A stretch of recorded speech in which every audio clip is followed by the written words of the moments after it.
యేసుక్రీస్తు నామములో మీ అందరికీ నా హృదయపూర్వకమైన వందనాలు. దేవుడి దినమంతా మీకు తోడై ఉండి మీరు చేస్తున్న ప్రతి చేతి పనిలో, మీరు వెళ్తున్న ప్రతి మార్గాలలో, మీరు ఆలోచిస్తున్న ప్రతి ఆలోచనలో నా దేవుడు మీకు తోడై ఉండి మిమ్మల్ని వర్ధిల్ల చేయునుగాక. పరిశుద్ధ గ్రంథములో నుండి సామెతల పుస్తకం 28వ అధ్యాయం 25వ వాక్యమును నేను చదువుతూ ఉన్నాను. ఈ పరిశుద్ధ గ్రంథమైన బైబిల్ తెరిచి చూడండి. యెహోవా యందు నమ్మకం ఉంచువాడు వర్ధిల్లును. దేవుని వాక్యములో ఒక శ్రేష్టమైన మాట రాయబడింది. యెహోవా యందు నమ్మకం ఉంచువాడు వర్ధిల్లును అనే మాట ఈ పూట మనం చదువుకున్నాం. నిజమే, వర్ధిల్లాలి అని ప్రతి మనిషి ఆశపడుతాడు. వర్ధిల్లాలి అని ప్రతి మనిషి కోరుకుంటాడు. ఏ వ్యక్తి కూడా నేను వర్ధిల్లకూడదు, నేను ఆశీర్వాదకరంగా ఉండకూడదు, నేను దరిద్రతను చూడాలి అనే మాట ఏ వ్యక్తి నోట రాదండి. ప్రతి మనిషి నరములు ఆడుతున్న ప్రతి మనిషి హృదయములో నుంచి వచ్చే ఒక మాట ఏంటంటే, నేను ఏది పట్టుకున్నా, నేను ఏది ప్రారంభించినా నేను వర్ధిల్లుచూ ఉండాలి. అంటే నేను ఎక్కడ అడుగు వేసినా అక్కడ ఒక ఆశీర్వాదాన్ని చూడాలి అనే ఆలోచన ప్రతి మానవుని హృదయములో మొలకెత్తుతుందండి. నిజమే, ప్రతి మానవుడు ఆశపడుతాడు, ఆశీర్వాదకరంగా ఉండాలని తలంచుతాడు. మరి ఆశీర్వాదకరంగా ఉండాలి అని కోరుకున్నవాడు ఆశీర్వాదకరంగా ఉండగలుగుతున్నారా అంటే ఉండలేకపోతున్నారు. వర్ధిల్లాలి అని కోరుకున్నవాడు వర్ధిల్లుచూ బ్రతుకుతున్నాడా అంటే వర్ధిల్లలేక బ్రతుకుతున్నాడండి. ఎక్కడ నిలబడినా శాపం చూస్తున్నారు, ఎక్కడ నిలబడినా దరిద్రతను అనుభవిస్తున్నారు, ఎక్కడ నిలబడినా క్షేమాన్ని చూడవలసిన వ్యక్తులు క్షామమును చూస్తున్నారు. ఆశీర్వాదానికి నాంది పలకవలసిన వారు ఆశీర్వాదానికి నాంది పలకలేకపోతున్నారు. మనిషి హృదయంలో ఆశ అయితే బాగానే ఉంది, మరి ఆశకు తగినట్లుగా జీవించగలుగుతున్నారంటే జీవించలేకపోతున్నారు. కానీ వాక్యం చెప్తున్న మాట ఏంటంటే, ఒక వ్యక్తి వర్ధిల్లుచూ బ్రతకాలి అంటే, ఒక వ్యక్తి వర్ధిల్లుచూ ఆశీర్వాదకరంగా నిలబడాలి అంటే వాక్యం చెప్తుందండి, యెహోవా యందు నమ్మకం ఉంచిన వాడు వర్ధిల్లుతాడట. అంటే ఇప్పటి వరకు నువ్వు అనుకున్న చోట ఎందుకు వర్ధిల్లలేకపోతూ వచ్చావు అంటే వాక్యం చెప్తుంది, నీవు యెహోవా యందు నమ్మకం ఉంచటం లేదంటండి. అంటే యేసుక్రీస్తు మీద నీవు నమ్మకం ఉంచగలిగితే, యేసుక్రీస్తును నువ్వు నమ్మగలిగితే, యేసుక్రీస్తు మీద నువ్వు ఆధారపడగలిగితే నిశ్చయంగా లేఖనం చెప్తుంది, దేవుడు నిన్ను వర్ధిల్ల చేస్తారు, దేవుడు నిన్ను ఆశీర్వాదకరంగా నిలబెడతారు. అందుకని ఇప్పటి వరకు దేవుని మీద నువ్వు నమ్మకం ఉంచలేదేమో, ఇప్పటి వరకు దేవుని మీద నువ్వు నమ్మకం ఉంచక నీవు ఒకవేళ దరిద్రతను చూస్తున్నావేమో, ఈ ఉదయకాల సమయంలో నువ్వు మనసు విప్పి మనసారా మనస్ఫూర్తిగా దేవుని మీద నువ్వు నమ్మకం ఉంచగలిగితే ఈ దినము నుండి నీవు ఏది చెయ్యాలని తలంచినా దానిలో ఒక దీవెన నువ్వు చూడబోతూ ఉన్నావు. ఎక్కడ నిలబడినా అక్కడ నీవు వర్ధిల్లేటట్లుగా దేవుడు అద్భుతం చేయబోతూ ఉన్నారు. ఈరోజు ఒక చిన్న నిర్ణయం, దేవుని సన్నిధిలో చేరిన నీవు ఒక చిన్న నిర్ణయం తీసుకో. ప్రభువా, ఇప్పటి వరకు నేను లోకాన్ని నమ్మాను, ఇప్పటి వరకు మనుషుల్ని నమ్మాను, ఇప్పటి వరకు లోక సంబంధమైన వాటి మీద నా మనసు నిలుపుకున్నాను, అక్కడ ఇది జరుగుతుంది, ఇక్కడ అది జరుగుతుందని తలంచుచూ అడుగులు వేస్తూ వెళ్ళాను. ఎక్కడికి వెళ్ళినా నేను వర్ధిల్లలేకపోతున్నాను, ఏ చోట నిలబడినా నేను వర్ధిల్లలేకపోతూ ఉన్నాను. అందుకని నేను నీ మీద పూర్తిగా నమ్మకం పెట్టుకుంటున్నానయ్యా. నీవు తప్ప నాకు వేరొకరు లేరు, నీవు తప్ప నాకు వేరొక దిక్కు లేదు, నీవే నా ఆధారం అని ఈ పూట నీవు దేవుని మీద నమ్మకం ఉంచగలిగితే నిశ్చయముగా నీవు ఏది చేస్తున్నా దానిలో నీవు వర్ధిల్లుచూ బ్రతకబోతూ ఉన్నావు. నువ్వు ఎక్కడ నిలబడినా ఆ చోట నీవు దీవెనకు నాంది పలుకున్నట్లుగా దేవుడు అద్భుతం చేయబోతూ ఉన్నావు. ఇక నీ కంట కన్నీరు రాకుండా, నీ హృదయంలో వేదన కలగకుండా, నీ హృదయంలో బాధ లేకుండా దేవుడు అద్భుతం చేయబోతూ ఉన్నాడు. ఎందుకని నీవు దేవునిని నమ్మావు గనుక, దేవుని మీద నమ్మకం ఉంచావు గనుక ఆయన నీ పట్ల ఒక అద్భుతమైన కార్యం జరిగిస్తారు. అందుకే లేఖనం కూడా ఈ విధంగా చెప్తుందండి, అన్యుల దేశంలో యోసేపు బానిసగా పట్టబడిపోయాడు, చెరపట్టబడిపోయాడు. యోసేపు అన్యుల దేశంలో బానిసగా బ్రతుకుతున్న ఆ రోజులలో దేవుని వాక్యం చెప్పకనే చెబుతుంది, ఐగుప్తు దేశంలో యెహోవా యోసేపునకు తోడై ఉండినందున యోసేపు వర్ధిల్లుచూ ఉండెను. అంటే అన్యుల దేశంలో కూడా యోసేపు ఎందుకు వర్ధిల్లాడు?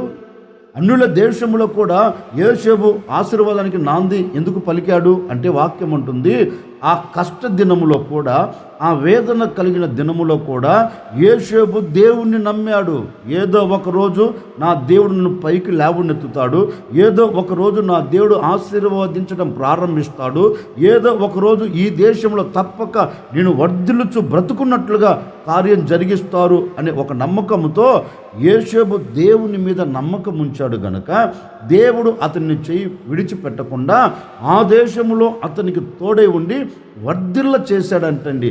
ఓ సేవకుడిగా నేను కూడా ఈ ఉదయకాల సమయంలో కోరుకునే కోరిక ఏంటంటే, బహుశా ఇప్పటి వరకు దేవుడు నీకు తోడై లేడేమో, దేవుడు నీతో లేకపోబట్టే కదా నీ వర్ధిల్లుచూ బ్రతకలేకపోతూ ఉన్నావు. అందుకే నా ప్రభువైన యేసుక్రీస్తు నీతో చెప్తూ ఉన్నారు, నీవు ఆయన మీద నమ్మకం ఉంచాలి అని కోరుకున్నావు గనక నీతోనే నా ప్రభు చెబుతూ ఉన్నారు, అన్యుల దేశంలో యోసేపుకు తోడై ఉండినట్లుగా, అన్యుల దేశంలో యోసేపును వర్ధిల్ల చేసినట్లుగా నిశ్చయముగా ఈ దినము నుండి నా ప్రభు నీకు తోడై ఉండబోతూ ఉన్నారు, నేను వర్ధిల్ల చేయబోతూ ఉన్నాడు, నీకు తోడై ఉండబోతూ ఉన్నారు, నేను ఆశీర్వాదకరంగా నిలబెట్టబోతూ ఉన్నారు. ఈ దినము నుండి నువ్వు ఎక్కడ నిలబడినా అక్కడ నా ప్రభు నీకు తోడై ఉండబోతూ ఉన్నారు. ఎక్కడ నిలబడినా అక్కడ నా ప్రభు నీ ప్రక్క నిలిచి నీ వెన్ను తట్టి నేను బలపరచబోతూ ఉన్నారు. కంగారు పడవలసిన అక్కర్లేదు. ఈ దినం నా దేవుడు నీ బ్రతుకును ఏ విధంగా మార్చబోతూ ఉన్నారంటే, వర్ధిల్లుచు ఆశీర్వాదానికి నాంది పలుకుతూ నీవు ఈ దినమంతే కాదు, నీ బ్రతుకు దినములన్నిట నీవు సాగి వెళ్ళబోతూ ఉన్నావు. నీ బ్రతుకు దినములన్నిట నీవు ఆశీర్వాదానికి నాంది పలకబోతూ ఉన్నావు. అందుకే నీవు దేవుని యందలి నమ్మకం ఉంచగలిగితే, దేవుని మీద నీవు నమ్మకం పెట్టుకోగలిగితే నిశ్చయముగా నీవు వర్ధిల్లుచు బ్రతకబోతూ ఉన్నావు, నీవు వర్ధిల్లుచు జీవించబోతూ ఉన్నావు. నువ్వు ఎక్కడ నిలబడినా అక్కడ దీవెనను నువ్వు చూడబోతూ ఉన్నావు. అందుకే సామెతల గ్రంథకర్త అంటారు, మీరు యెహోవా యందు నమ్మకం ఉంచండి, ఆయన మిమ్మల్ని వర్ధిల్ల చేస్తారు అన్నట్లుగా ఉదయకాల సమయంలో ఒక సేవకుడిగా నేను కూడా మీతో చెబుతున్నాను, యెహోవా యందు మీరు నమ్మకం ఉంచగలిగితే ఆయన మిమ్మల్ని తప్పక వర్ధిల్ల చేయునుగాక. ఎప్పుడు ఒక వ్యక్తి వర్ధిల్లుచు బ్రతుకుతాడు? పరిశుద్ధ గ్రంథముల నుండి దినవృత్తాంతాల 2వ గ్రంథం 26వ అధ్యాయం 5వ వాక్యమును నేను చదువుతాను. ఈ పరిశుద్ధ గ్రంథమైన బైబిల్ తరచి చూడండి. దేవుని ప్రత్యక్షత విషయమందు తెలివి కలిగిన జకరియా దినములలో అతడు దేవుణ్ణి ఆశ్రయించెను. అతడు యెహోవాను ఆశ్రయించినంత కాలం దేవుడు అతనిని వర్ధిల్ల చేసెను. దేవుని వాక్యములో ఒక శ్రేష్టమైన మాట రాయబడిందండి. ఒక వ్యక్తి ఎప్పుడు వర్ధిల్లుచు సౌఖ్యముగాను బ్రతకగలుగుతాడు అంటే వాక్యం ఈ విధంగా సమాధానం చెప్తుంది. యెహోవాను ఆశ్రయించినంత కాలం అంటే జీవము కలిగిన దేవుణ్ణి ఆశ్రయించినంత కాలం ఆ రాజు వర్ధిల్లుచు బ్రతకగలిగాడంటండి. వర్ధిల్లుచు ఆశీర్వాదానికి నాంది పలికినట్లుగా లేఖనం చెప్పకనే చెబుతుంది. అంటే ఒక వ్యక్తి వర్ధిల్లుచు ఆశీర్వాదకరంగా సౌఖ్యముగా సుఖముగా ఆనందకరంగా బ్రతకాలి అంటే వాక్యం ఉంటుంది, దేవునిని ఆశ్రయించగలిగితే, దేవునిని ఆశ్రయిస్తే ఆ వ్యక్తి వర్ధిల్లుచు బ్రతకగలుగుతాడంటండి. అంటే దేవుని యొద్దకు ఏ వ్యక్తి అయితే వస్తారో, దేవుని మీద ఏ వ్యక్తి అయితే ఆధారపడతారో ఆ వ్యక్తి వర్ధిల్లుచు బ్రతకగలుగుతారు అని లేఖనం చెప్తుంది. మరి ఇప్పటి వరకు ఇంతకాలం నువ్వు ఎందుకు వర్ధిల్లలేకపోతున్నావు అంటే దేవునిని ఆశ్రయించలేదు. ఇంతకాలం నీవు ఆశీర్వాదానికి నాంది పలకలేకపోతున్నావు అంటే నీవు దేవునిని ఆశ్రయించలేదు. నీవు ఎవరివైనా కావచ్చండి.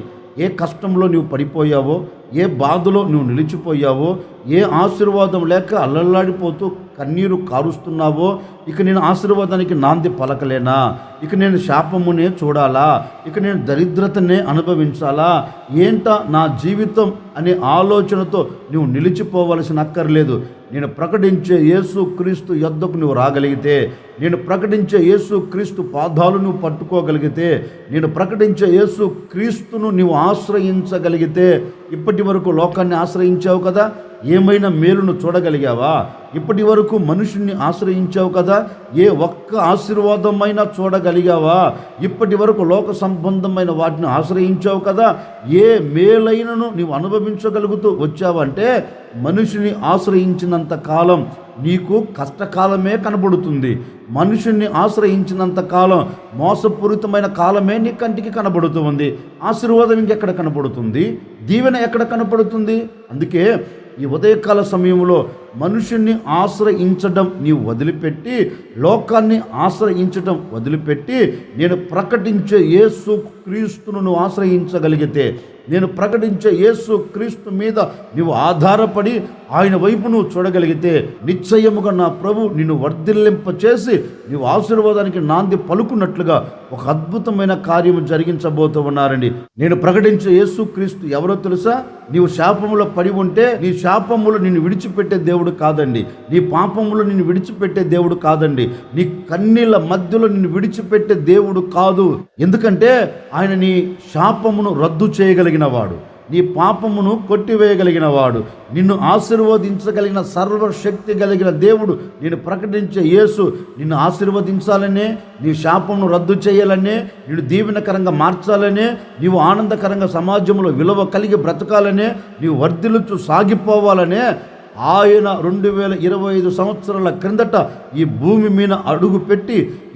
మీద అడుగుపెట్టి యవన రక్తాన్ని కార్చి ఆయన మరణించి నీ కొరకు తిరిగి లేచిన ఏకైక దేవుడు ప్రపంచంలో ఎవరైనా ఉన్నారా అంటే, ప్రపంచంలో కంటికి కనపడగలిగిన దేవుడు ఒకే ఒక్కడు, నేను ప్రకటించే యేసుక్రీస్తు.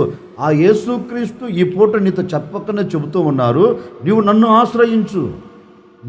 ఆశ్రయించగలిగితే, నీవు నా పాదాల చెంతకు రాగలిగితే, నీవు నా సన్నిధిలోకి వచ్చి నువ్వు మొరపెట్టగలిగితే, నిశ్చయముగా నేను నిన్ను విడిచిపెట్టను. మనిషి విడిచిపెట్టవచ్చు, నేను నిన్ను విడిచిపెట్టను. మనిషి నీకు దూరం కావచ్చు, నేను నీకు దూరం కాను. నేను నిన్ను విడిచిపెట్టకుండా, నేను నీకు దూరం కాకుండా, నీవు నన్ను ఆశ్రయించావు గనక నిశ్చయముగా నేను నిన్ను ఆశీర్వదించబోతూ ఉన్నాను, వర్ధిల్ల చేయబోతూ ఉన్నాను అని ఏం చేస్తారంటే, నిన్ను, నీ కుటుంబాన్ని, నీకు కలిగిన సమస్తమును ఆయన వర్ధిల్లింప చేసి సమాజంలో నిన్ను విలువగా నిలబెడతాడండి. సమాజంలో నేను ఆశీర్వాదానికి నాంది పలికేటట్లుగా చేయగలుగుతాడండి. ఈ ఉదయకాల సమయంలో చిన్న ప్రార్థన చేసుకోండి. ప్రభువా, నేను చేస్తున్న చేతి పనిలో ఒక ఆశీర్వాదం చూడలేకపోతున్నానయ్యా. నేను చేస్తున్న ఈ వ్యాపారంలో ఒక దీవెన చూడలేకపోతున్నాను. నా కుటుంబం అంతా ఈ దరిద్రతలు నిలబడి కన్నీరు కారుస్తుంది. ఇక దీనిలోంచి నేను విముక్తి పొందలేనా అనే ఆలోచన నన్ను వెంటాడుతూ ఉంది. ఒక్కసారి నన్ను జ్ఞాపకం చేసుకోండి అయ్యా. నేను నిన్ను ఆశ్రయించాను, నన్ను ఆశీర్వదించవా? నేను నిన్ను ఆశ్రయించాను, నన్ను వర్ధిల్లింప చేయవా అని ప్రభు పాదాలు పట్టుకుని అడగండి. నిశ్చయముగా ఈ దినము నుండి నా దేవుడు నిన్ను ఆశీర్వదించడం మొదలు పెట్టబోతూ ఉన్నాడు. నీ చేతి పనిని విస్తరింప చేయడం మొదలు పెట్టబోతూ ఉన్నారు. దేవుణ్ణి నీవు ఆశ్రయించావు గనుక నీ బ్రతుకు దినములన్నిట నీ వర్ధిల్లుచు బ్రతకబోతూ ఉన్నావు. దేవుని ఆశ్రయిస్తూ వచ్చావు గనుక నీ కుటుంబం వర్ధిల్లుచు నా దేవుడు ఆశీర్వాదకరంగా నడిపించబోతూ ఉన్నారు. ఎక్కడ శాపం కంటికి కనబడకుండా, ఎక్కడ దరిద్రత కంటికి కనబడకుండా నా దేవుడు నీ కుటుంబంలో సర్వ సమృద్ధి నిలబెట్టబోతూ ఉన్నాడు. సర్వ సమృద్ధి చేత నా దేవుడు నీ కుటుంబాన్ని నింపబోతూ ఉన్నాడు. ఈ దినము నుండి నీ కుటుంబం వర్ధిల్లుచు సౌఖ్యముగాను బ్రతికేటట్లుగా దేవుడు అద్భుతం చేయబోతూ ఉన్నాడు. నీవు వర్ధిల్లుచు సమాజంలో విలువగా ఆనందకరంగా నీవు సాగి వెళ్ళాలి అంటే, ఈ ఉదయకాల సమయంలో నీవు దేవునిని ఆశ్రయించగలిగితే, ఆయనను నీవు ఆశ్రయించావు గనక తప్పక ఆయనను వర్ధిల్ల చేయబోతూ ఉన్నారు. ఓ సేవకుడికి నిండు మనసుతో నేను కోరుకుంటున్నానండి, నువ్వు చేస్తున్న ప్రతి చేతి పనిలో నా దేవుడు నిన్ను వర్ధిల్లింప చేయునుగాక. నువ్వు చేస్తున్న ప్రతి వ్యాపారములో నా దేవుడు నిన్ను వర్ధిల్లింప చేయునుగాక. నా దేవుడు నువ్వు చేస్తున్న ఉద్యోగంలో నిన్ను వర్ధిల్లింప చేయునుగాక. ఆత్మ సంబంధంగా, శరీర సంబంధంగా ఈ దినము నుండి నా ప్రభు అన్ని విషయాలలో, అన్ని కోణాలలో మిమ్మల్ని వర్ధిల్లింపచేసి సమాజంలో విలువగా నిలబెట్టి సమాజంలో ఆశీర్వాదకరంగా నా దేవుడు మీ కుటుంబాలన్నిటిని నడిపించునుగాక. నా దేవుని ఆశీర్వాదం సదాకాలం నిలిచి ఉండునుగాక. ఆశ్చర్యకరుడా, మీకు స్తోత్రాలు చెల్లిస్తూ ఉన్నాం. మీరంతైనా సర్వశక్తి కలిగిన దేవుడవు. ఈ విధంగా మిమ్మల్ని స్తుతించినట్లుగా సహాయం చేశారు.